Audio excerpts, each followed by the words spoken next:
Softas, sejam todos muito bem-vindos a mais um episódio de Engenharia de Quinta, onde a única coisa que é de quinta aqui é o dia que passa essa bagaça. Porque no mais, os convidados são sempre de primeira e os apresentadores também. No dia inspirado, eles são de primeira.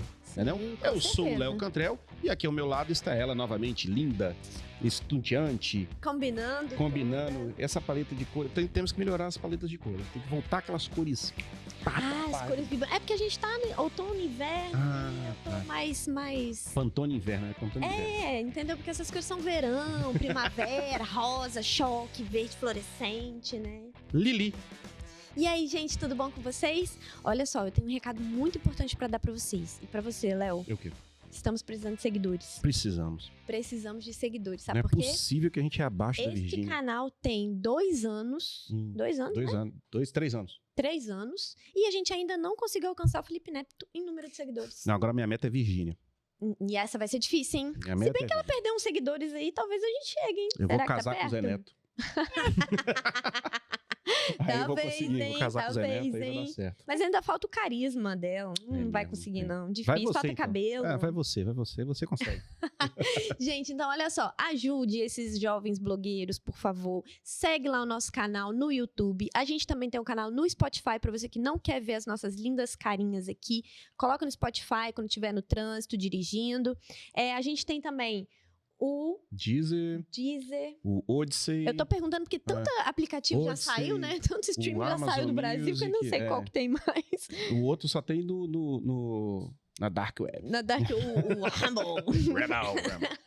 A rede vizinha, a gente tem que falar rede vizinha. Rede vizinha. Eu não tenho esse costume não, mas enfim, eu falo o nome mesmo, porque eu sou sincera. Falta só no OnlyFans, mas aí... Não, OnlyFans só se for foto do teu pé, né? Se bem que a gente tem visto umas coisas na engenharia obscena, então pode colocar no OnlyFans. Polêmicas. Mas enfim, entra lá no nosso Instagram do Engenharia de Quinta, clica lá no Linktree, que tá lá no link da bio, vê lá todos os streams que tem. O que não tiver funcionando é porque saiu do Brasil. O que tiver funcionando, você entra lá, vê qual que você se adequa e, por favor, curte a gente pra gente conseguir um número de seguidores bacana aí, beleza? Show.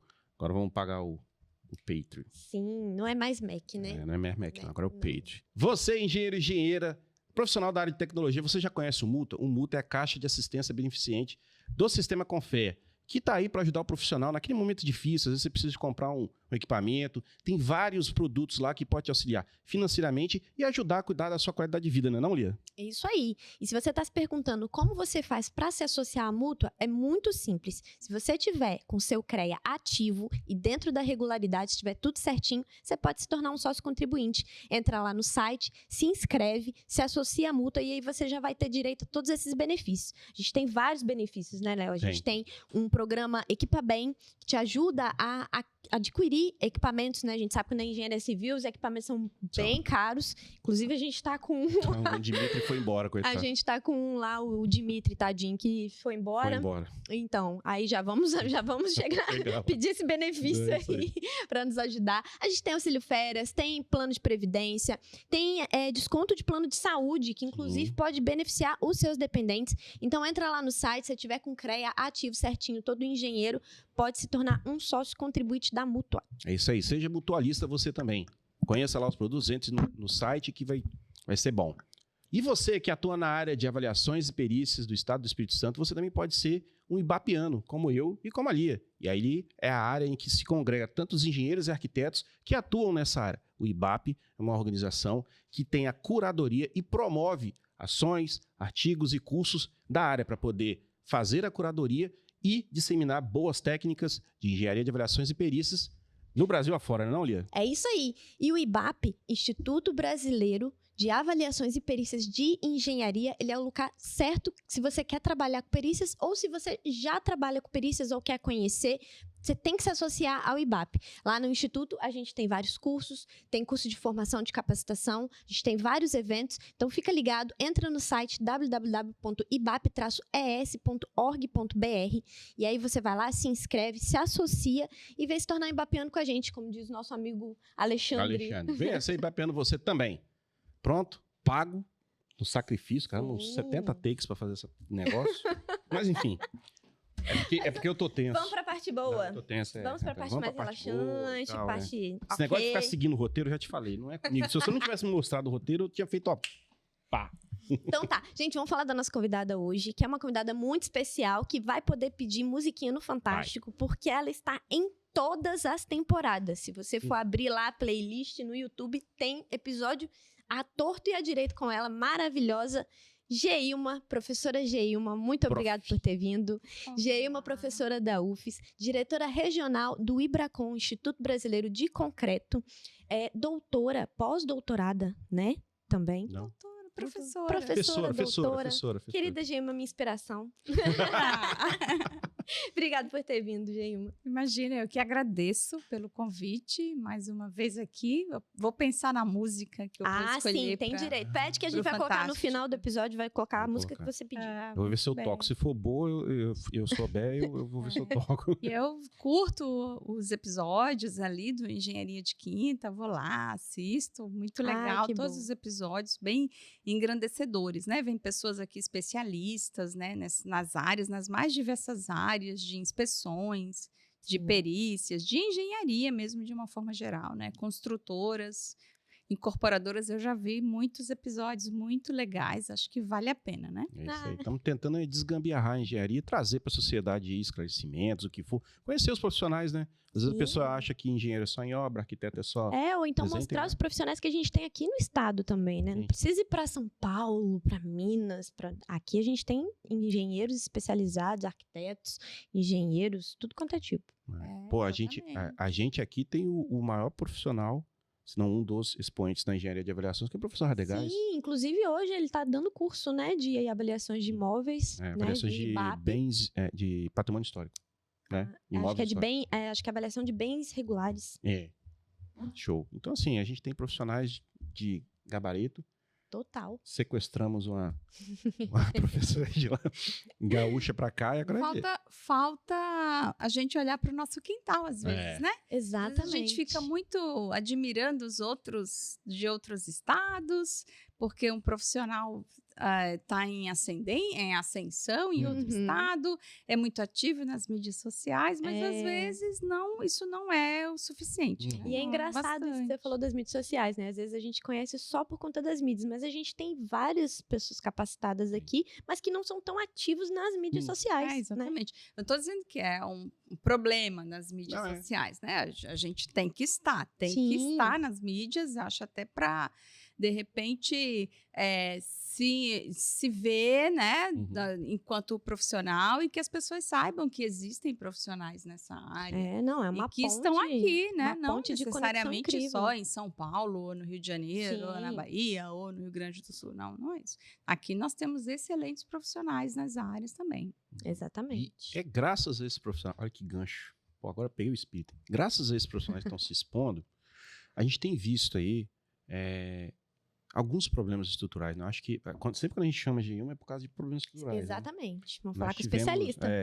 Então, assim, como é que a gente pode dizer, como é que está saindo a qualidade das estruturas de concreto do país? Pô, a gente pode exemplificar que houve aquele problema na ponte que liga Tocantins, né? E Maranhão. Teve aquela questão também do prédio no Balneário Camboriú, que houve um esmagamento. Então, como é que a gente pode traçar hoje, como é que está a estrutura de concreto, como é que estão os profissionais que estão atuando nela, o que está acontecendo, que a gente tem visto cada vez mais, né, problemas. Sim, e vamos continuar vendo, né, cada vez mais. Primeiro, é uma pergunta bem complexa, assim, né, então, como é que eu falo enquanto professora, como é que eu respondo a uma pergunta dessa? O que acontece na formação do engenheiro, em que a gente...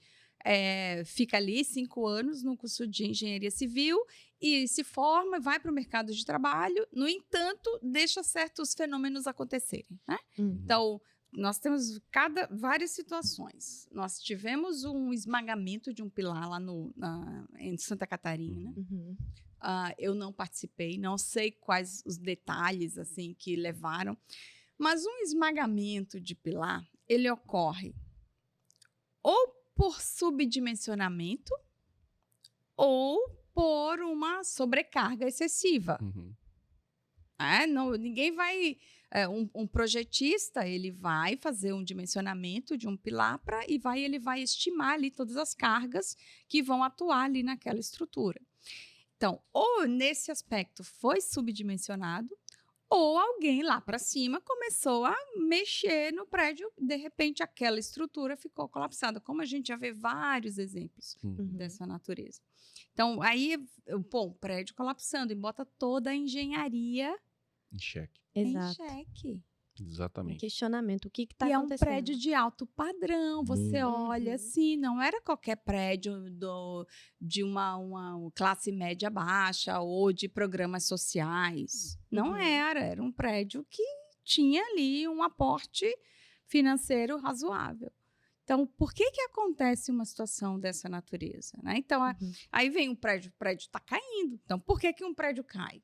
Né? Um prédio cai ou por erro de projeto, subdimensionado, ou as cargas foram consideradas de forma inadequada, ou por problema na execução, foi executado diferente do projeto, ou em situação de uso, um prédio pode cair porque as pessoas, os moradores, os usuários vão fazer intervenções inadequadas, como derrubar a parede, colocar sobrecarga, alterar o uso, explosões, qualquer coisa, vibrações excessivas, e de repente alguém ali naquela laje resolve derrubar todas as paredes, derrubar pilares, que acontece às vezes, a pessoa derruba um pilar.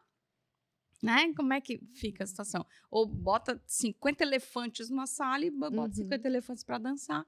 Então, tudo isso junto acaba culminando. Então, o que a gente tem que fazer? Qual é a premissa nessas situações? Olhar o projeto. Não tirar o projeto do escritório de projeto enquanto não tiver certeza de todas as cargas que estão atuando ali. Olhar o projeto, dimensionar as cargas. Então, isso precisa ter um preparo, e tudo, não é só o projeto estrutural, é tudo. Porque, às vezes, você fura uma laje para passar a tubulação, sai furando uma viga para passar a tubulação que não estava prevista, dimensionar a instalação hidrossanitária porque não estava previsto ainda, e tem que furar a viga, furar a laje. E isso tudo junto acaba combinando com situações dessa natureza. A gente vivencia isso, infelizmente. O tempo inteiro. Né? As intervenções externas. As intervenções inadequadas, de uma forma geral. Né? Por exemplo, aqui no Espírito Santo nós temos bastante esse tipo de sistema, que é a laje tensionada. Laje plana tensionada. As pessoas, os usuários, precisam saber que é laje plana tensionada, que não tem uma viga e que ele não pode sair furando aí qualquer coisa na laje. Não pode sair furando e achar um tubinho azul. O que é esse tubinho azul aqui? Não pode. Né? Como acontece várias vezes, já aconteceu, e a gente tem vários exemplos disso. Então, a gente precisa, além da gente se atualizar nos projetos, nas leituras, nos estudos, a gente também precisa orientar a população, os usuários. Isso que eu ia falar também. Você acha que tá tendo também uma falha nessa questão de orientação aos usuários do que eles podem fazer ou não? Você citou o caso, né, do esmagamento do pelado, que poderia ser, e teve aquele caso foi em Recife, né, que o rapaz tirou um pilar e aí também culminou ali no... Lá tem aquela questão de ser prédios com alvenaria resistente. Isso. E aí vão mexendo. Então, será que ali também não foi uma falta de orientação do usuário, né? Olha, eu te digo assim, Lia, a gente prepara o prédio para que ele tenha aquele uso, de acordo com o projeto. Aí chega o usuário lá e, de uma hora para outra, dá uma loucura, coisa na cabeça dele. Vou aumentar minha sala aqui. Derrubando tudo que é parede, tudo que é parede, às vezes estrutural, sendo que isso não pode acontecer. Então, você não sabe o que passa na cabeça do usuário. Não sabe, não tem como dizer, não, o usuário nunca vai fazer isso. Isso não existe. O que a gente tem que fazer é explicar para o usuário como se ele tivesse 5 anos. Olha, não pode fazer isso. Não pode derrubar essa parede. Não pode. Nós temos uma norma do Manual de Uso e Operação, desde 1900 e bolinha. Existe aquela norma. Não é de hoje. Aliás, essa norma ela existe há 300 mil anos, desde o Código de Hammurabi. Mas não era culturalmente Mas- difundido entregar isso. Exatamente, mas aí qual é o nosso erro? Então a gente chama a responsabilidade para si e diz e tem que fazer uma propaganda, tem que ficar ali o tempo inteiro no usuário para mostrar um trabalho junto aos condomínios, aos Sim. síndicos, tudo para que isso não aconteça, para evitar que isso aconteça. Sim. Mas, infelizmente, ainda acontece. Infelizmente. É. Né? E aí fecha não, né? Sempre é mais um elo que você tem, as mídias, nós somos um canal de divulgação, individualmente, coletivamente, e aí nós temos que fazer toda essa divulgação dessas informações, mas também temos que olhar para o nosso setor que atua nos diagnósticos.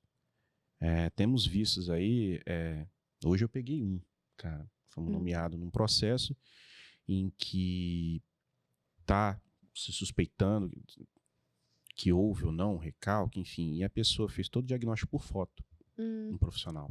Pois é. Então, assim, não sei ainda como, e a gente sabe que processos judiciais, eles demoram, então, assim, como é que tá? E eu tenho observado, tem melhorado algumas coisas, nós também temos melhorado, toda vez a gente está se reciclando, Sim. aprendendo. Eu acho que é um caminho de duas vias, né? Tanto essa questão das mídias sociais ajudou a gente a se conectar, a fazer um networking ali e se aperfeiçoar, né? Com cursos, com estudo, mas também deu vazão ali para as pessoas que fazem diagnóstico por foto, né? Que não fazem ensaios, que não se aprofundam mesmo no diagnóstico. Verdade. As mídias sociais, elas não são ruins. É muito bom a gente estar nas mídias para as pessoas verem o que a gente está fazendo e tudo mais. Mas ela não é a única coisa. E eu digo sempre para os meus alunos, olha, pelo amor de Deus, por favor, vocês não se iludam. Não se iludam, porque ali é uma ilusão. Ali é só um recorte do que poderia ser um trabalho. Não é na realidade, o que vai diferenciar mesmo a tua capacidade é quando você debruça sobre os estudos. Quando você vai lá, não é um Reels de 2 minutos que vai te transformar num especialista, num expert. Então, precisa ter muito cuidado com essa agitação nas mídias sociais, porque as pessoas dizem assim, faça no primeiro trabalho ganhe 13 mil reais, 16 mil reais, na sua primeira perícia. Veja como. Aí, no final, a gente vai lá, vai clicando ali, aí tem que comprar o curso da pessoa. Quando vai, né? Então, isso é uma ilusão. Então, a gente tem... E aí eu vejo que cada vez mais essa geração que está vindo aí, ela não está querendo, ela está se distanciando do conhecimento, dos livros. Estão querendo uma parte mais fácil, né? Muito tempo de tela, muito tempo, muito tempo. Infelizmente, isso não é um bom caminho. Vai dar espaço para a inteligência artificial, que daqui a pouco vai trabalhar para a gente, né? Já está trabalhando. O que me mata é os anúncios de tenha renda extra com engenharia. Cara, isso me quebra. Tenha renda extra com engenharia. Eu falei, esses dias teve um que me perguntou, é possível ter renda extra com tal coisa? Eu falei, cara, deixa eu te explicar uma coisa. Renda extra, cara, é quando você pega, sem zoeira, eu falei, quando você pega um Uber pra fazer, nada contra os Uber, tá? Porque aí você tá, sei lá, esporadicamente fora do seu trabalho, você horário de trabalho. Exato, você tem sua profissão principal e você vai fazer outra coisa pra ganhar uma renda extra. Você é pintor, grafiteiro, faz um grafite legal, faz um desenho. Cozinha, né? Cozinha. Bicho, uma área técnica profunda em que você tem que estudar bastante, você não gasta menos de 2 horas técnicas, que é diferente de hora trabalhada, 2 horas técnicas, para entender um processo, e você encarar aquilo como renda extra, pelo amor de Deus. Não, isso não existe. Isso é uma ilusão. E os jovens, eles não estão querendo mais estudar. Não estão. Cursos como engenharia, as pessoas não estão topando mais. A gente está vendo... Ontem vi no portal do Ministério da Educação. O curso de engenharia tem diminuído a procura nos últimos 7 anos, cada vez mais. Quem é que quer ficar ali 3 anos estudando cálculo, física, mec fluidos? Quem que quer? Cálculo estrutural, ninguém quer. Hoje em dia, todo mundo quer brilhar nas mídias sociais. Exatamente. Quer ter um vídeo seu que vai viralizar, e você vai ter publi, e vai ganhar 50 mil reais no teu primeiro publi. Então, essa é a verdade. Isso me preocupa. Também. Porque daqui a 30 anos, daqui a 20, 30 anos, o que vai ser da engenharia?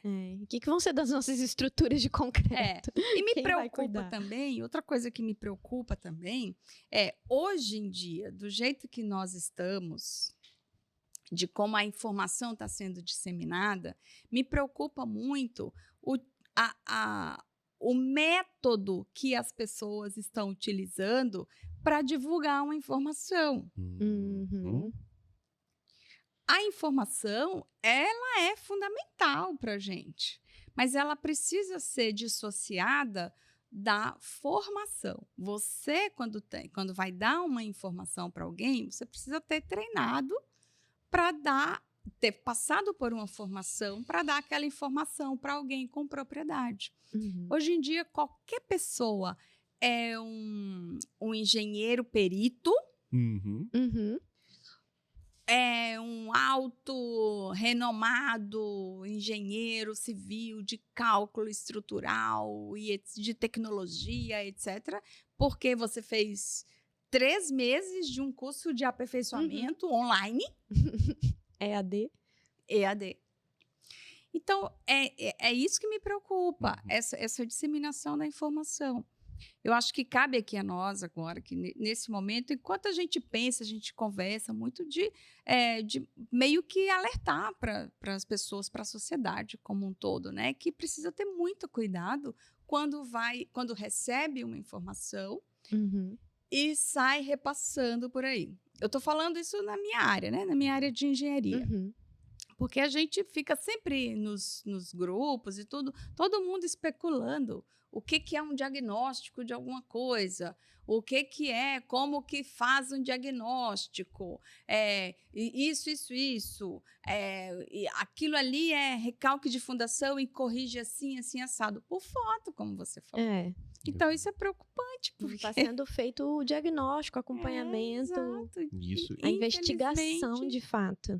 Infelizmente, nós estamos vivendo um momento assim, bem amargo, né? Difícil, é duro para quem estuda, para quem está na academia, para quem trabalha duro, para quem tem empresa séria. É difícil ouvir isso, né? E ser testemunha ocular dessa disseminação desses produtos, né? Eu nem chamo de informação, digo de produtos de baixa qualidade, vamos dizer assim. Isso me chama a atenção pelo seguinte também. Nós estamos falando de qualidade do profissional, dos produtos que estão sendo produtos, né? Que a gente fala, são os laudos diagnósticos. Sim. E me chama a atenção porque recentemente, acho que aqui no estado a gente pode falar, não sei, nós estamos vendo uma situação que está sendo divulgada, uma situação um pouco complexa, com relação a um aditivo específico utilizado, não foi utilizado, não sei. Obviamente, você deve saber, porque deve passar muita coisa lá pelo laboratório da UFS. Então, assim, a forma como é passada essa informação talvez está causando algumas distorções e refletindo em demais profissionais. Não sei se vamos tentar abordar aqui, se for possível, explicar o que é que está acontecendo dessa situação específica, se permite, né? Acho que é importante a gente falar até para a gente poder desmistificar algumas coisas, orientar o discurso, calibrar a informação para que não se saia causando alardes desnecessários ou situações complicadas de responder a longo prazo. Sim. Né? Estou falando daquele aditivo. Primeiro vamos explicar para o pessoal o que está acontecendo. Sim, do FGD. Isso, pronto, falei. FGD, pronto. FGD. Exatamente. Sim, do resíduo do FGD. Bom, muito boa sua pergunta. Como é que eu posso falar? Vamos explicar primeiro o que é, né? Para o pessoal entender até o que ele o que ele faz. Bom, primeiro, vamos explicar num contexto geral, né? O que aconteceu, o que está acontecendo aqui no Espírito Santo, né? O Espírito Santo, como todos nós sabemos, a gente tem um polo industrial muito grande, onde ali fica cimenteira, fica a siderúrgica, fica uma grande mineradora, todo mundo sabe aqui no polo de Tubarão. E nessa matriz industrial, obviamente, as empresas vão gerar algum tipo de resíduo. Esse FGD, o resíduo do FGD, é um tipo deles, entre vários outros resíduos, tá? Agora, especificamente, o que é o resíduo do FGD? O FGD é um processo, tá? É um processo Flue Gas Desulfurization, né? Que é um processo de dessulfurização de um gás que é emitido numa coqueria da siderúrgica. Aqui nós temos a siderúrgica. E que esse gás que ele é gerado no processo da queima do carvão, ele emite, ele leva para a atmosfera alguns materiais, algumas substâncias, né, compostos voláteis e algumas substâncias altamente deletérias, químicas, certo? Principalmente o enxofre, que por isso que o nome é desulfurization, dessulfurização do sulfúrico, que é o enxofre. Isso é normal, isso é comum, isso acontece em todo mundo, em todo o planeta. Nos Estados Unidos, na Rússia, na China, na Itália, todo mundo tem. Agora, por termoelétricas, em decorrência da queima do carvão, e o outro em decorrência das siderúrgicas. Aqui nós não temos essa condição ainda de emitir tanto por termoelétricas aqui no Brasil. Mas no Rio Grande do Sul a gente tem, a gente conhece que tem, por exemplo. Aqui no Espírito Santo, o que acontece? Nós temos um local, uma coqueria, que pega o carvão mineral, queima esse carvão mineral em torno de 900 graus, muitos graus para cima.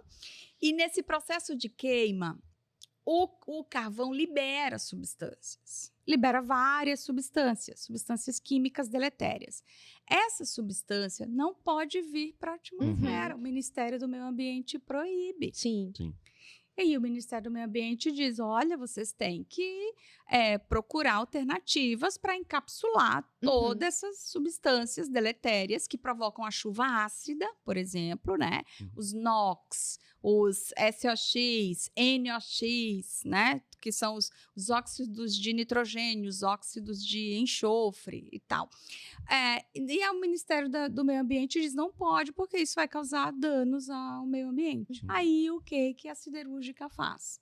Coloca isso num local fechado, numa câmara, e quando o carvão está queimando, eles jogam, essas substâncias estão saindo, né? Estão indo para fora, estão em exaustão, eles jogam uma outra substância, uma substância alcalina, para absorver esse material e não vai para a atmosfera. Aí o que passa na chaminé, aquelas chaminés que a gente vê lá de ligadas, longe, o que passa naquela chaminé é vapor. É limpo. Já foi filtrado. Já está ali. E aí, essa substância alcalina absorve os compostos da queima do carvão. E aí fica lá depositado. E esse material que fica depositado é um material que é o resíduo do processo do FGD. Entendi. Entendeu? Entendi. Ele fica lá num silo depositado. E aí a siderúrgica diz, o que a gente vai fazer com isso agora? E é um material que ele tem propriedades minerais muito interessantes. Por exemplo, ele aumenta a resistência de matrizes. Por exemplo, ele pode ser utilizado para enriquecimento de solo, porque é um fosfogesso. Por que vira um gesso? Porque vira, por exemplo, o resultado que decanta para absorver as substâncias poluentes. Porque esse material alcalino que é colocado agora, aqui no Espírito Santo, eu acredito que seja cal hidratada, que é um processo DMSECO. Aí é cal hidratada, hidróxido de cálcio, que é alcalino. Então, ele absorve o SOx, por exemplo. E fica lá depositado e vira um material da granulometria de um pó, ele é fino, pó. Na granulometria Por do isso, cimento, pó de FGD. o pó do FGD. E ele tem essas E utilidades. ele tem que você falou. várias Várias aplicações. Não é um material que, do ponto de vista tecnológico, é muito interessante de se estudar. Se estudar. Entendi. Certo. E aí, o que acontece?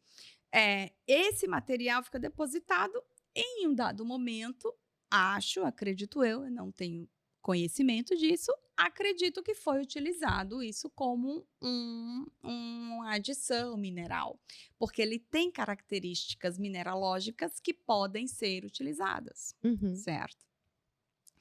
Qual é o problema?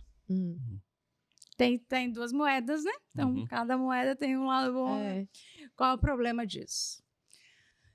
Na queima do carvão, o processo de queima do carvão pode liberar substâncias. Aí, dependendo do carvão mineral que é utilizado para queima, esse material pode vir muito contaminado. Por exemplo, HCl, ácido clorídrico. É um material que é derivado da queima, né, da exaustão dos gases. E ali já fica contaminado. Nesse processo já fica contaminado com cloreto. Ok? Aí, o material, ele fica depositado, ele é muito bom, tem características mineralógicas muito boas, mas ele é contaminado. Ele é contaminado com o quê? Com cloreto. Dependendo do carvão, às vezes não é contaminado com cloreto. Dependendo do carvão que chega para queimar, não tem. E dependendo do carvão que chega, da China, de não sei de onde, enfim, ele tem cloreto. Então, não é todo resíduo que vai estar contaminado. Não é todo resíduo que vai ter o cloreto. Entendi. Entendeu? Não, o resíduo desse FGD. Não é todo ele que vai ter. Alguns vão ter. Como a gente já teve casos que a gente viu que estava contaminado. Depende da matriz do carvão que chega, certo? Mas tem um outro problema, que é o produto derivado da queima libera os SOX, os NOx. E, aí, como eu falei para vocês, quando joga uma solução alcalina lá no reator, essa solução alcalina, que muito provavelmente é cal hidratado, hidróxido de cálcio, ela absorve o enxofre, o SOX. Aí, dependendo do tipo de oxigênio, da quantidade de oxigênio que vai ter naquele reator, aí vai ser SO3, SO, enfim, um monte de SO lá, dependendo da quantidade de hidrogênio que vai ter. E aí, essa cal, esse hidróxido de cálcio, absorve o enxofre. E aí vira, como é... Aí tem que explicar aqui, aí já vem o lado professora. Aí como tem CaOH, que é cal, hidróxido de cálcio, OH2, junta com o SOX, aí vira um outro composto, que vira, por exemplo, gipsita. O que está lá, naquela composição do resíduo do FGD, no silo decantado, é gipsita. Por exemplo, sulfato de cálcio, sulfito de cálcio, né, que é o CaSO3, sulfato de cálcio hidratado, diidratado. Então, o que fica lá é isso. E aí vem a grande questão, aí vem o grande problema. Sulfato de cálcio é basicamente ali, naquela mistura, sulfato de cálcio é gesso. E a gente não pode colocar gesso no concreto, porque vai gerar reações expansivas. E, como a etringita, por exemplo, fissura todo o concreto, pode desencadear um processo de fissuração generalizada. Aí você pode me perguntar assim, mas houve casos que não tinha tanta fissuração, mas tinha corrosão já pela a fissuração era pela corrosão. Então, tudo é uma questão de ligação química. Tudo é uma questão de ligação química e é tudo em relação ao pH, à transformação dos compostos químicos, porque o que acontece? quando o resíduo do FGD, porque o FGD é um processo, Uhum. tá? Uhum. É um processo. E não que é um material não só, é ele um pode mate- virar várias coisas. vários. É um processo que Uhum. está lá tudo fechado, aqui na coqueria. Aqui, no caso da coqueria, é para fazer o coque. Esse Uhum. processo existe para Uhum. fazer o coque para que a gente obtenha o ferro gusa Uhum. Uhum. na fabricação dos aços, né? De Sim. ferro fundido e aço. Então, precisa existir isso aqui. Aí, esse resíduo, ele já vem com essa composição. Quando entra em contato com o cimento, é quando o bicho pega. O que acontece quando esse resíduo entra em contato com o cimento? Ele pode se transformar em vários outros compostos. Uhum. Pode. Pode. E aí vem a questão. Se, dependendo do carvão, ele pode ter ácido clorídrico, aí é HCl, ácido Uhum. clorídrico, né? Uhum. É isso, HCl. Pode ter ácido clorídrico, ele está lá dentro, e aí eu uso esse material para fazer concreto. O cloreto vira um íon cloreto livre. Íon cloreto livre, numa massa de concreto, vai causar corrosão, mas já está na massa de concreto. Uhum. Aí vamos supor, 2 anos, 3 anos, já está tomado. Toma. Dependendo da quantidade Ah, do então isso. pó de FGD que vai ser utilizado. É isso que eu ia te perguntar. Ele depende da Utilizado. concentração. Depende da concentração. Mas pelos estudos que a gente... Eu estou falando isso, não é porque eu fui ali e busquei o pó do FGD, não, tá? O resíduo do FGD. Eu estudo isso desde 2017, 18, por aí, quando tive uma pesquisa financiada. Uhum. E eu orientei uma dissertação de mestrado, já orientei 2 dissertações de mestrado nisso aí, já orientei trabalhos de conclusão de curso com isso aí, então a gente vai conhecendo o material. E aí, só que ainda não está esgotado no campo do conhecimento esse Uhum. material. Uhum. Por quê? Porque às vezes não vem contaminado com cloreto. Uhum. Sim. Quando não vem contaminado com cloreto, você não pode atribuir a corrosão que está no elemento estrutural a cloreto, Uhum. porque o carvão não tinha cloreto. Aí você estava falando de cada caso é um caso, Cada porque caso é um depende caso. da concentração, depende de como foi a queima Do do concreto. carvão, Exato. depende da concentração no concreto, ou seja, são muitos elos. Muitos parâmetros que Sim. você precisa analisar. São diferentes situações que você precisa analisar, mas tem um agravante que, na minha opinião, eu vejo como um dos piores agravantes, que é a questão do sulfato. Uhum. Porque esse enxofre que é absorvido, que não vai para as chaminés, que a gente vai respirar, a gente não vai ter a chuva ácida, Uhum. ele vai ser absorvido. Aí o que acontece? Ele fica lá. Esse enxofre, se ele for utilizado no concreto, ele pode se transformar num ácido. Aí se assimilar não, ter o ataque por pulso. Que é o ataque por sulfato. Isso. Esse é pior. Então, esse é o pior. Porque ele derrete mesmo. Uhum. Né? Similar àquilo que Sim. acontece nas estações de tratamento de esgoto. Exatamente. Ah, É o sim. mesmo. É o mesmo. É o mesmo elemento. É a biodegradação ali pelos ácidos sulfúricos. O que acontece? O enxofre decorrente das atividades de esgoto entram ali, atingem o concreto, Uhum. o concreto reage, né, o hidróxido de cálcio que está lá, reage com o sulfato e forma um material que é etringita tardia, outros materiais ácidos. E esse material ele pode ter SO3, que é os óxidos, o trióxido de enxofre, e esse material ele pode ter o SO4, que é íons de sulfato. O sulfato.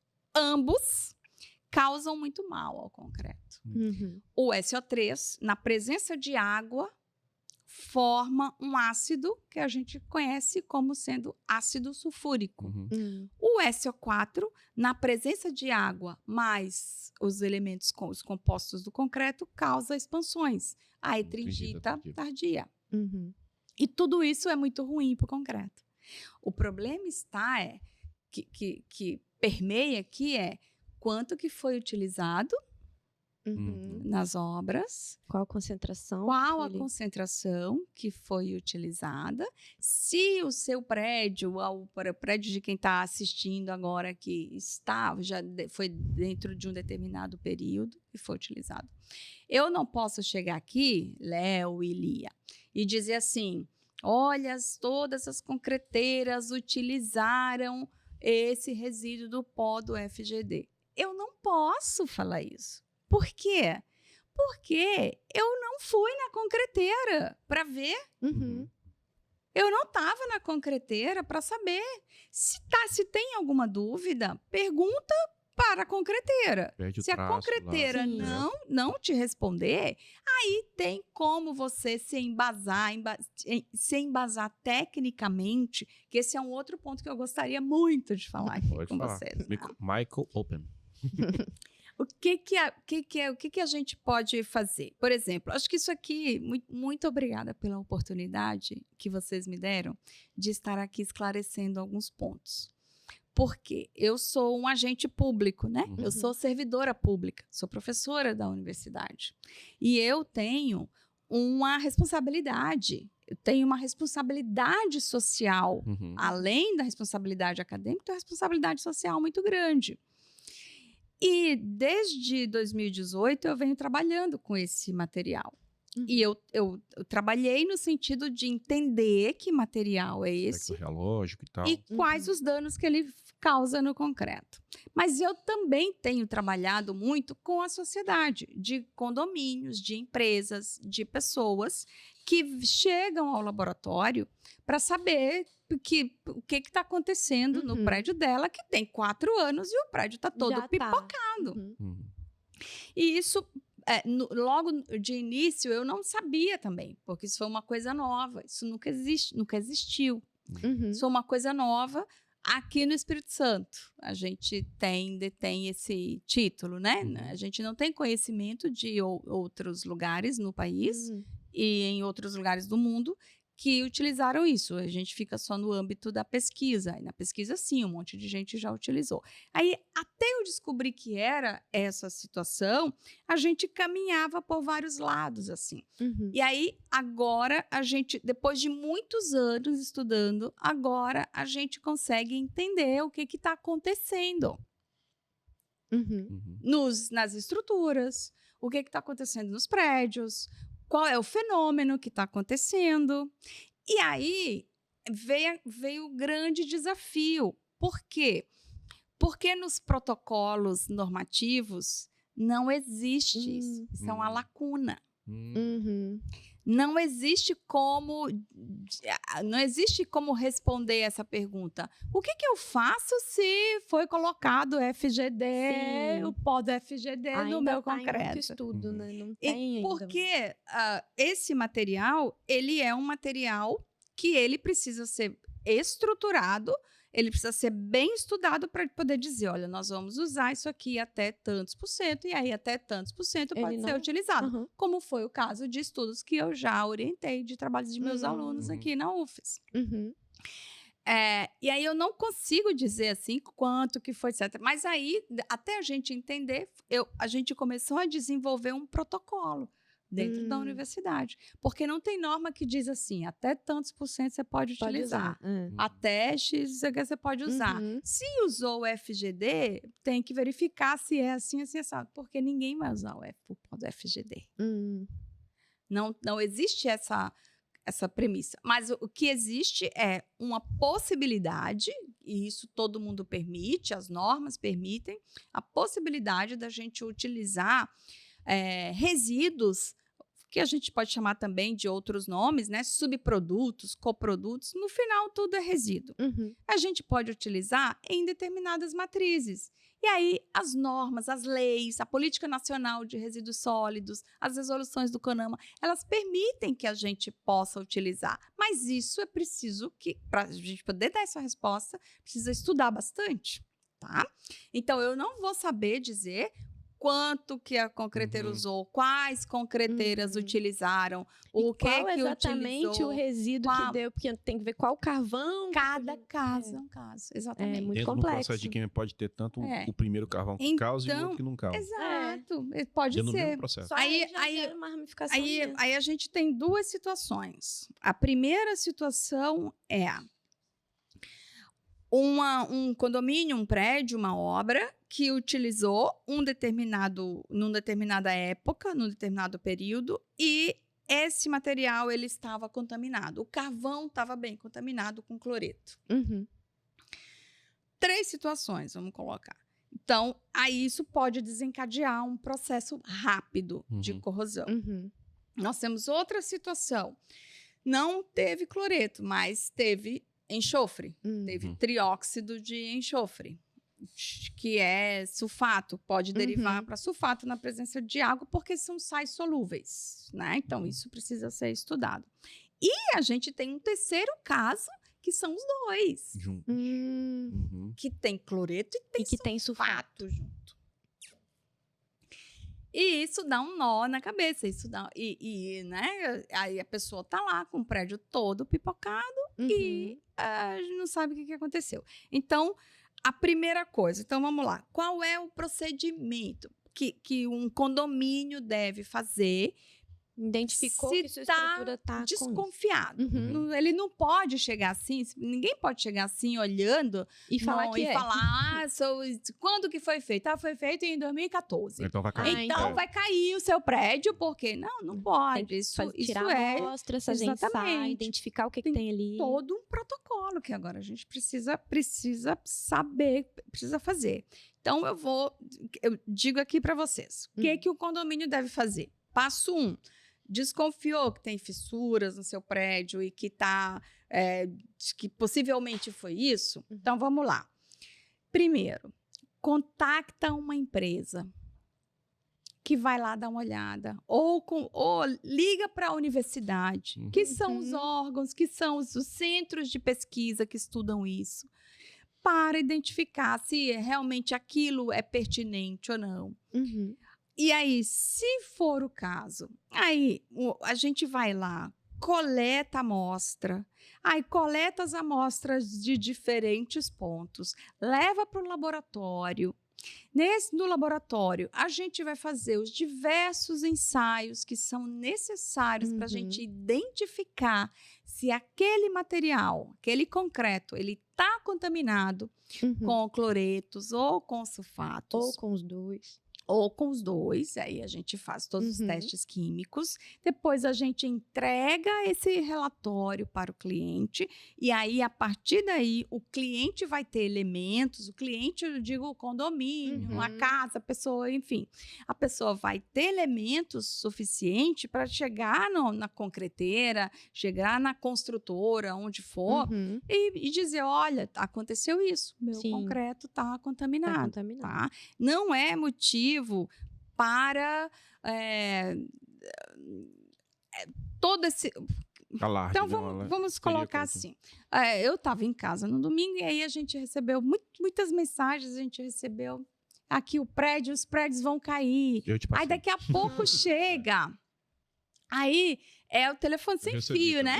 Aí a gente recebe mais, daqui a pouco o prédio vai cair. Aí até, olha, isso aqui pode acontecer de gerar corrosão nas armaduras. Aí, até chegar lá, o prédio vai cair. Meu Deus, o meu prédio vai cair. Exato. Então, e isso não pode acontecer. Então, a primeira coisa... Então, bom, antes de mais nada, como eu acho que eu tenho... propriedade para falar um pouquinho disso, é não compartilhar esse tipo de coisa sensacionalista. A gente não pode ficar compartilhando esse tipo de coisa, a não ser que seja com uma pessoa que você diga assim, fulano de tal vai ter uma opinião sobre isso e tal.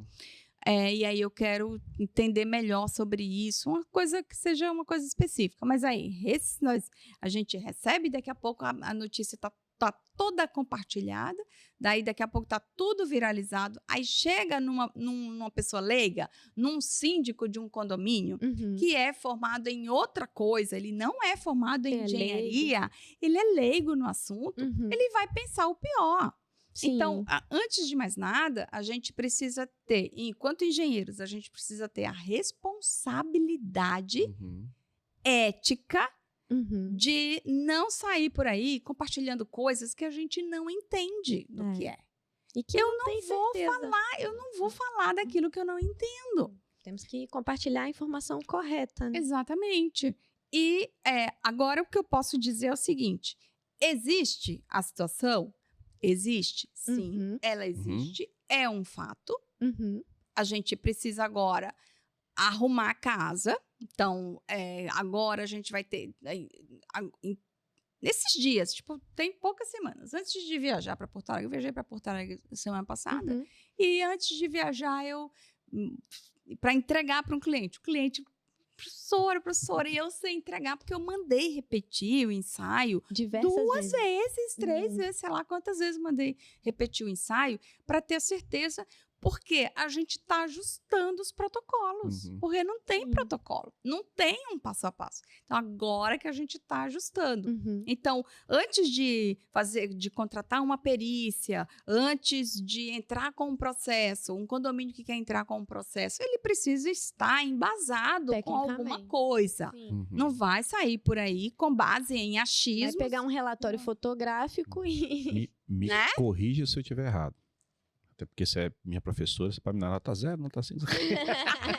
Já te passou, mas pode te reprovar. Pode chegar naquela hora, eu vou dar 0, me corrija se eu estiver errado. Primeiro de tudo, a vistoria, se for feita, tem que caracterizar bem aquela manifestação para saber se existe uma correlação real com a tipologia da manifestação patológica daqueles 2 tipos Sim. de sistema. Ou seja, Sim. se provavelmente, eventualmente, tem uma correlação de... existe a manifestação de corrosão, de armadura que está havendo, destacamento, Sim. Uhum. Uhum. pode ser isso, como pode ser outras coisas. É a Pode primeira vez. ser Várias coisas. corrosão do processo normal. natural. Sim. de Por infiltração. da praia. E a mesma né? coisa da contaminação por sulfeto. Ou seja, primeira coisa é a caracterização correta, para depois Fazer se a coleta. fazer a coleta e fundamentação. E não chegar lá e ir antemão só por causa de um corte temporal, já inferir que Caracterizar sim, que- existe e Exato. acabou. Uhum. Como que seria? Vamos colocar assim um exemplo. Um exemplo bem para todo mundo entender, tá? Primeira coisa, cadê a câmera? Essa Aquela ali? Essa aqui. Aqui, ó. Não compartilha vídeo de prédio caindo em Vitória. Não compartilha. Se você não entende do assunto, se você não tem noção do que se trata, não compartilha esse tipo de coisa, porque isso vai fazer com que várias famílias fiquem sem dormir. Uhum. Então, se você não entende daquilo, não fica repassando, não compartilha, tá? Procure a informação correta Exato. para poder... A segunda coisa, procura a empresa de vocês. A Bruno. Tem Procura outra, não, tem outra. Léo e Lia. Qual que é o nome mesmo da empresa de vocês? Não, vou falar. A Valtec Engenharia. Corta. A gente vai Não, cortar essa pode parte, ó, Bruno. Não, tem várias Mas não, empresas. Valtec. Valtec, Não, Valtec. é porque a gente não fala aqui no podcast. Não, pode não. Não, é só Não, bobeira corta nossa. É depois. bobeira nossa, mas vai fazer. Procura um profissional que, né, que vai Procura uma auxiliar. empresa, um Uhum. profissional, que ele já vem com a lupa. Aí a segunda coisa, primeira coisa, receber uma coisa dessa, não compartilha. Segunda coisa, tá desconfiado e você não é um expert no assunto, chama uma empresa de inspeção predial Uhum. Exato. vai saber identificar. Aí essa empresa de inspeção predial e perícia e avaliação e perícias de engenharia vai ter o olho clínico para dizer, olha, isso aqui possivelmente pode ser. Depois de umas 2, 3 perguntas ao cliente, né? Uhum. O que deve ser feito agora? Aí chama um laboratório, mas não é qualquer laboratório. Tem Uhum. que ser um laboratório que tenha uma isenção, que tenha uma idoneidade, que não tenha aí interesses, que o resultado seja A ou B. Uhum. Então, procura um laboratório isento que vai saber te entregar todos os resultados com a acurácia necessária e ainda te dar uma assessoria, dizer agora sim, assim, assado, né?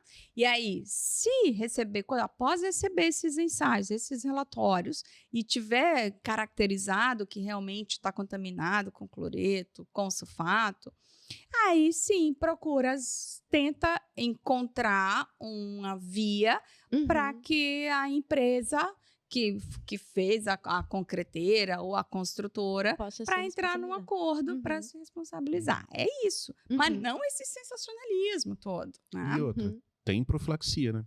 Não vai ruir de um dia para o outro. Claro, não é isso que assim. Mesmo Agora, ainda tendo muito estudo sobre isso, ainda tem que se estudar muito. Já tem uma profilaxia? Já tem alguma solução? Está sendo estudado? Como é que está essa o que parte?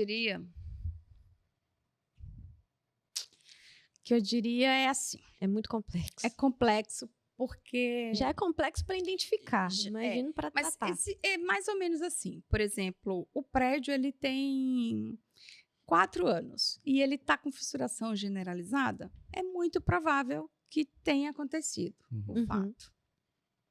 Então, ele tem 4, 5, tem 10 anos. É muito provável que isso que tenha desencadeado, certo? E aí, nesse caso, aí a gente vai ter condição de identificar. Porque, assim, principalmente com o sulfato, que é o que está me preocupando bastante agora, o sulfato dá lá nas alturas, tem resultados que dá alto. E o sulfato, na presença de água, gera um ácido.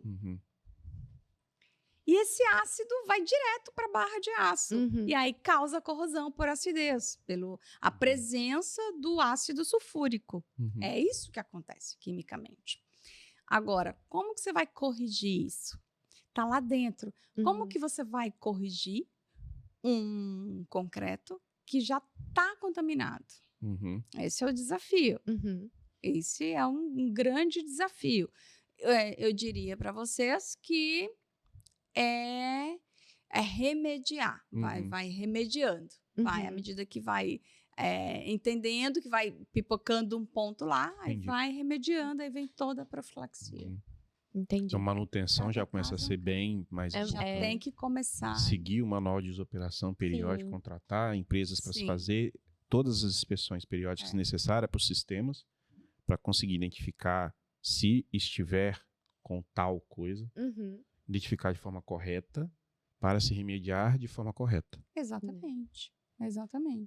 Então, é isso que a gente deve fazer. Agir com cautela para que não cause esse pavor, esse pânico nas pessoas, essa preocupação. Eu não estou dizendo que não é para se preocupar. É para se preocupar, sim, né? Que aconteceu. Mas isso precisa ser feito, precisa ser analisado com responsabilidade. Se você me perguntar assim, mas professora, que coisa chata isso ter acontecido. Quem é o culpado dessa história? Eu diria que não é ninguém culpado nessa história. Todo mundo é vítima. Todo mundo é vítima nessa história. Por quê? Você tem em várias frentes da cadeia. Você vai olhar para o gerador do resíduo, o gerador, ele já está cumprindo com os indicadores ambientais para não emitir... Dentro da política. Dentro da política ambiental, ele já está cumprindo aqui e com um dos maiores níveis de pureza possível, 98%, 99%. Ou seja, todo enxofre, o SOX, ele é capturado. O cloreto, ele é capturado. E já está fazendo. Agora, o que fazer com o resíduo que ficou depositado após a alcalinização ali, né? Ficou ali. Então, esse resíduo... Aí existem as mitigações, existem os estudos, as prospecções, para saber o que acontece. Aí, vamos lá. Aí ele foi lá e ele não tinha a intenção de um dia... passar um material para ser incorporado no concreto que gerasse corrosão. Nunca, jamais ninguém vai fazer isso. Vamos lá para a parte da concreteira. Você acha que a concreteira vai colocar um material sabendo que aquele Que poderia material gerar poderia gerar todo Exatamente. esse dano nas obras, nas edificações? Uhum. E não vai. E, assim, a gente conhece as concreteiras do Espírito Santo aqui, Uhum. da Grande Vitória. São concreteiras sérias. Elas Uhum. trabalham seriamente. Aí vocês acham que elas vão querer um dia, não vão botar esse negócio aqui para causar corrosão e tal? Não vai. A intenção é, vamos questão, colocar de um repente- aditivo Exato. que vai Aí- ter esses e esses resultados. A construtora, vamos para o outro lado da cadeia. Uhum. A construtora jamais iria imaginar Que isso que vai a acontecer. concreteira ia utilizar um produto que pudesse gerar esse tipo de situação. E Uhum. aí, e na ponta do processo está o condomínio. Você acha O usuário, o comprador também, né? que é a maior vítima de todos? Sim. É a maior. Todo mundo é Uhum. vítima, mas a maior É o usuário final. usuário. Acho que o caso se assemelha muito ao que aconteceu lá em Recife, essas questões, quando teve a descoberta da entregita tardia nas fundações. Né? Tirava-se de uma jazida específica um material, foi utilizado no concreto, e aí depois se descobriu o comportamento geológico dele. É, Por causa mesmo. Ali, no caso, foi reação álcali agregado. Uhum. Ah, O agregado era muito contaminado ali. E utilizava-se, explorava. E aí, com um certo momento, um certo tempo, o agregado reagia com a água e com o cimento. Uma reação expansiva, reação álcali agregado. O agregado era reativo. Aqui, o que mais que eu posso falar? A gente ainda tem muita sorte, porque Uhum. nós temos um cimento aqui que é um baita cimento. hum. Não é qualquer cimento. Nós temos aqui no Espírito Santo o CP3 Uhum. RS. CP3 40 RS, vamos botar esse aí. Uhum. É um cimento com incorporação de escória de alto forno, granulado de alto forno moída ali, né? Junto com o clinker, resistente a sulfatos, Hum. o RS. Esse material, a escória de alto forno, é um produto derivado da indústria siderúrgica. Uhum. E o que é que ela faz? Vende para a cimenteira. E a cimenteira reduz o clinker e coloca essa escória. E essa escória moída, junto com os 25% do clinker que resta, que sobrou, essa escória ela possui compostos químicos que encapsula Uhum. alguns materiais no próprio cimento. O cimento ele Uhum. já vem pronto. Então, a gente ainda pode falar assim que tá ruim, mas que poderia estar bem pior se a gente não usasse o CP3. Esse cimento. Até por isso que tem que fazer uma análise É. sistêmica como um todo, não tirar uma conclusão simplesmente com uma informação. Aliás, tem que se desmistificar, e eu recebi, assim como você ali, todo mundo ficou recebendo materiais de colegas leigos, né? Tá flutuando E a aí várias primeira pergunta que ela informações. foi, pô, por que coloca aditivo? E todo aditivo tá ruim? Todo aditivo é ruim? Então, acho que a primeira coisa que tem que se desmistificar é isso. Eu falei, não, calma aí, cara. Não é bem que não, assim. é que começou-se com essa história, usaram aditivo. Uhum. Primeiro que ele não foi pensado nessa possibilidade. Uhum. Não é um aditivo Comercialmente químico, que vai. como né? é, por exemplo, um plastificante, Uhum. um superplastificante, um retardador de pega, um Uhum. acelerador de pega. Não é isso. Uhum. Não foi isso. Ele é um material que, se a gente olha a foto dele, ele é bonitinho, ele é um talco. Uhum. Ele é da cor do cimento, por exemplo. Uhum. Cinza, bonitinho ali e tal. É Uhum. um, né? Ele é utilizado na matriz, tirando o cimento e colocando esse material. É substitutivo, então. né? Exatamente. E do ponto de vista mecânico, é um excelente material. É um Uhum. baita material. Por quê? Pelos que eu lembro, assim, dos estudos, aumenta em 50% a resistência mecânica. Aumenta 50%. Então, você tem um material que, do ponto de vista mecânico, é excelente. Você tira o cimento Uhum. Uhum. e coloca esse material, o resíduo do FGD. E a resistência se mantém. E, em outros casos, a resistência até aumenta. Então, é um baita material. Só que, do ponto de vista mecânico, Uhum. O químico ponto de ainda. do ponto de vista Químico. químico, é péssimo. Uhum. Do ponto de vista químico, quanto mais material você incorporar, maior é o risco de desenvolver Uhum. manifestações patológicas, como expansão, por fissuração, diminuição do pH, corrosão das armaduras em função da diminuição do pH do concreto, tudo isso. Por isso que nos processos de substituição por subprodutos existe gradação, né? Você vai fazendo, testando a substituição do cimento, no caso, para aí você... Sim, aí a gente... E quando eu falo substituição, não é a substituição toda não, tá, gente? Pelo amor de Deus, é um percentual, não é tudo. O pessoal acha que, tirou o cimento e botou... E colocou só o pó. Não. Sim. Então, se a pessoa tá com dúvida, na internet tem artigos, tem dissertações de mestrado, tem teses de doutorado, tem trabalhos de conclusão de curso que fala sobre isso. Então, se a pessoa está com dúvida de entender melhor o que é esse material, esse produto, porque a gente vai conviver com isso, acredito que daqui mais uns anos, e agora eu acho que a ideia aqui é fazer um mapeamento. Exato. É entender o que está acontecendo e pronto, quem tiver interesse entender exatamente, é fazer um mapeamento. O que eu posso dizer é que no laboratório que eu trabalho, a gente tem recebido algumas demandas, assim, né? E a gente tá estudando e entregando para o cliente. E nem todos são sobre essa questão, né? Deve estar chegando alguns que nem tem a ver, talvez, com... Eu até perguntei, pode essa ter questão algum outro tipo de contaminação? Porque pode ser... Às vezes a pessoa vê, visualmente acha, mas aí quando coleta, faz ensaio, verifica que não, que é outras causas. Exatamente, é bem isso. Como já aconteceu aqui comigo mesmo, lá no laboratório, de o cliente chegar com a demanda de pedir extração de testemunho. Já chegando assim?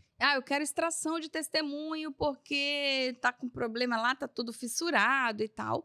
E aí a gente vai lá e cumpre com o pedido do cliente. Mas chega lá, o negócio tava todo fissurado. Nem era para fazer ensaio para ver se estava contaminado, era só... Não, ele só queria saber que eu acho que tinha alguma... Na cabeça dele, tinha alguma coisa que era o problema no meio, enfim. Aí a gente fez a extração de testemunho e dava para ver a armadura toda corroída, já, bem corroída. E era num meio agressivo. E estava toda corroída. E a resistência lá nas alturas, tipo 50 megapascal. Eu falei, olha para o cliente, não é a resistência. Eu acho que você tem que analisar por outro aspecto. Quimicamente. Por aspecto químico, etc. Mas aí eles já vêm com uma ideia... Preconcebida já. O diagnóstico de foto. É foda isso. Eu fico assim... Hoje eu tava falando lá com o estagiário. Eu falei, aconteceu isso. Esse mesmo processo que eu falei. O cara me chega... Eu vou ter que falar aqui, tinha uma suspeita de recalque. O cidadão, a empresa, sei lá, que fez, respondeu que para verificar, olha só, para verificar se está tendo recalque ou não, o local onde tem a trinca de 45 graus, eu tenho que extrair um testemunho. Juro, não tô brincando. Não tô crendo. Não. Depois você olha lá, tá lá. É sério? Juro pra você. Falei, cara, como é que pode se prestar tal? E outra, o imóvel tava assim, todo detonado. Nossa Senhora da Penha. Nossa. Então, assim, um diagnóstico falso leva a uma conclusão completamente equivocada. Está dentro de um processo. Cria um alarde completamente está equivocado. Dentro do processo. O que eu acho que a gente também poderia mudar um pouco a nossa concepção de... não sair contratando qualquer empresa, qualquer profissional por aí. Não é só pelo preço, né? Exatamente. Não é só pelo preço e não é só pelos seguidores do Instagram. Exato. É assim que se contrata. Não, é impressionante. Agora as pessoas dizem assim, não, vamos contratar fulano de tal porque ele tem 20 mil seguidores. Pô! Primeira coisa, vê lá se tem vietnamita de seguidor. Só uma dica. Se tem o quê? Vietnamita. Porque às vezes é conta fake, né? Comprou fake. Seguidores Sim, também. Vietnamita, Indonésia, russo. Aí você tem lá uns... Mas mesmo se não tiver, não é assim que se contrata, né, gente? Uma empresa idônea. Você tem que olhar o acervo técnico. Exatamente. Pô, a gente gasta dinheiro pra caramba com certificação. Sim. Com busca. Inclusive, eu já até falei com você, a gente está estudando para prestar o serviço, para tentar prestar o exame lá de certificação do inspetor de concreto. Super importante. Certificação para análise de câmera. Hoje, o frisson é câmera termográfica, né? Então, a gente está também estudando para buscar certificação. Isso tudo é importante, traz a consistência do profissional. E o que está acontecendo no nosso meio é o que aconteceu com o meio artístico. As pessoas estavam sendo contratadas por número de seguidores. Exatamente. Os influencers. Os né? influencers. Exatamente. A gente tem os influencers da engenharia. Não que todo profissional influencer que está no nosso setor seja ruim, não, tá, gente? Né? Isso Não, é acho só que pra Não é. Não A gente tem generalizar e excelentes também profissionais. especificar. São sim influencers. Às vezes, né, de às fato. vezes é legal. Você tem Sim. muitos seguidores. É legal fazer uma coisa boa na internet, no Instagram. Prestam serviço, Enfim, de no fato, LinkedIn. É interessante Uhum. fazer isso. Mas isso não pode tornar o teu foco principal para Isso. ganhar seguidores. Exatamente. E vender a tua alma por isso. Uhum. Porque tem gente que anda fazendo tigrinho, tigrão, sei lá o quê, né? Tem as Virgínios e Virgínias da engenharia. Então, aí não dá. É. E isso é uma preocupação grande, Sim. principalmente para quem forma profissionais. Uhum. Eu tenho uma grande preocupação com a ansiedade, isso gera uma ansiedade nos alunos, Uhum. isso gera um temor de que ele não vai conseguir, e às vezes questiona tudo, questiona os métodos, que não quer ficar mais 2 horas numa aula, porque ele Uhum. já está acostumado com 5 minutos de faça você mesmo. É, um videozinho do TikTok, TikTok. dia a dia, É. É dia a dia, né, que fala, né? Do Eu não- yourself. É, do É. it yourself. Do it yourself. Então, isso infelizmente, é a nossa realidade. E agora, o que a gente precisa fazer? Eu costumo ver assim, vamos ver, o copo está meio cheio, né? Uhum. Então, da nossa geração aqui, eu acredito que a nossa geração vai ser a última geração que vai ter essa capacidade de ir olhar assim uma coisa, checar a informação num livro. Num livro, Uhum. num livro mesmo. Abrir um livro e tal. As outras, as que estão As próximas. vindo aqui, as próximas, elas vão olhar na inteligência artificial. Sim. Só que elas esquecem que quem abastece a inteligência artificial, o banco de dados da inteligência artificial são as referências. Uhum. Então, aí ela vai ter que, em um determinado momento, ela vai ter que checar aquela referência Exato. da inteligência artificial. Não vai escapar. Aí, para ela, isso vai ser muito difícil. Uhum. O que para a gente é uma coisa fácil ir buscar uma bibliografia e ler um trabalho, etc., para essas pessoas vai ser muito difícil. Sim. Então, aí eu diria que a gente aproveita aqui o máximo que a gente pode aproveitar, que a gente vai ter muito trabalho, a gente vai ter muita possibilidade, muita oportunidade. A hora é agora para aproveitar. Acho que a gente conseguiu cobrir o Sim. assunto bem. É, Deu pra também acho. desmistificar. Sim, E resumindo, primeiro, bom diagnóstico, exatamente. para depois, Procurar uma empresa depois idônea. fazer a fundamentação com Fazer um ensaios, diagnóstico bem embasado, com ensaios pertinentes. E Exato. mesmo após os ensaios, estudar o contexto como um todo, para aí sim Sim, ir buscar a medicando, solução. remediando a solução Exatamente. e sem histeria coletiva. Acho que é isso, né? Ai, Exatamente. pois é. Eu espero que as pessoas, principalmente aqui na nossa região, que as pessoas tenham um pouquinho mais de consciência, né? Uhum. Não sair por aí divulgando informações que elas não sabem, não têm certeza do que é aquilo. Então, calma, né? Calma.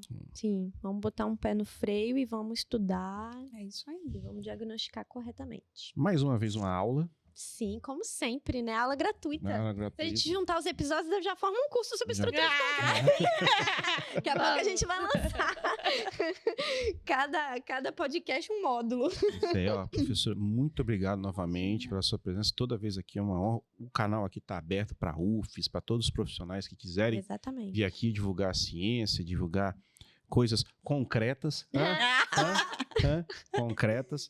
E assim, estamos juntos nessa cruzada aí para desgambiarrar a engenharia. Sim. Tem aqui uns aliados Eu não aqui. sei falar essa palavra. Desgambiarrar. Desgambiarrar. Inventei esse troço, cara. Desgambiarrar. Desgambiarrar a engenharia. Muito bem. Eu tinha uma outra palavra, mas era muito ofensiva. Aí a Lia pediu para tirar. Não Né? pode. Tá vendo? Eu tive que tirar lá da... Aliás, eu podo muito, Léo, né? A forma dele se expressar pode ser perigosa. às vezes. sim. Você Ah, viu de que ela tentou você, né? Você viu hoje que ela tentou me dar um roteiro, saiu tudo errado, né? Eu tento controlar onde eu posso. Mas eu senti uma diferença significativa. Isso É. ali, então. Pô, mas tá mais calminho. Vou trabalhando. É. Vou botando um remedinho na aguinha dele. Ah. Ele tomou aí, Obrigado, ó. professora. Deixar os contatos, né, do laboratório, da UFES e que quem quiser entrar em contato lá. A UFES, Laboratório de Ensaios em Materiais de Construção, aqui na UFES, campus de Goiabeiras. A gente está lá. Eu tô lá, sempre lá. Uhum. Minhas Redes redes sociais, eu não sei. Eu acho que é GI1. Vamos deixar ali. Mas a gente vai marcar também. Mas você vai achar a minha cara lá, alguma coisa. Geima também, Vieira, eu é. acho. Tem o Ibracon também, você também é associada da Alcompat. Sou associada ao Compat, atualmente eu estou diretora técnica, né, Ah, da legal. Alcompat. Sou diretora regional aqui do Ibracon no Espírito Santo, a gente faz eventos e tal. E professora da UFES, É isso aí. engenharia. É isso. Então é isso Obrigada aí, pela galerinha, oportunidade. Neófitos e neófitos. Espero que vocês tenham gostado aí do episódio. Curta, faz um triplo C, curta, compartilha. E qualquer outro, curta, compartilha e Comente. Isso, Obrigado, é. André. Nossa. Suas interferências são O que sempre... seriam é. desses blogueiros? Curta, compartilha e comente. Faz lá o seu serviço que a gente faz o nosso aqui. Espero que vocês tenham gostado. Até o próximo episódio e fui!